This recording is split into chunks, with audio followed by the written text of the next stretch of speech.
Made possible by brainybuyer.com and viewers who subscribe. We test, chart, and compare so your wallet wins. Want more no-nonsense reviews? Smash subscribe to keep them coming. Okay, so we're comparing the Nexgrill Deluxe 2-burner and the Weber Spirit 2 E-210, both propane grills, right? Yep, looks like it.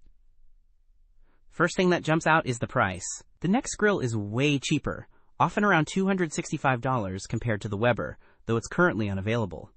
Big difference. What about cooking space? That's pretty important. The Nexgrill has a 401 square inch cooking area, while the Weber is a little smaller at 360 square inches, so a bit more room on the Nexgrill. Okay, good to know. And what about power?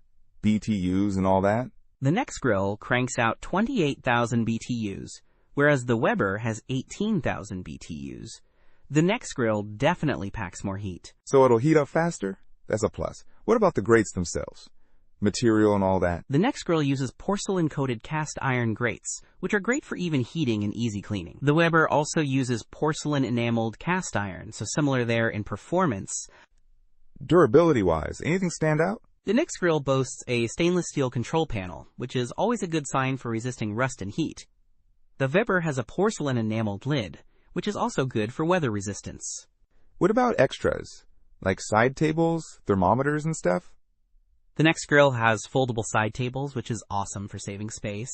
It also has a built-in thermometer. The Weber also has a fold-down side table and a built-in lid thermometer.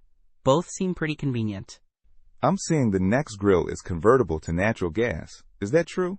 Yes, it looks like the Nexgrill can be converted to natural gas, offering some flexibility. The Weber is strictly propane. So basically, the Nexgrill is the budget-friendly, hotter, more flexible option, and the Weber is a smaller cooking space and lower BTU but probably higher build quality. Exactly. It really depends on what you value most. If you are looking for the best brand name, then I would go with Weber. Don't miss out on our next in-depth review to help you make smarter purchasing decisions. Hit that subscribe button and the notification bell so you're always in the know.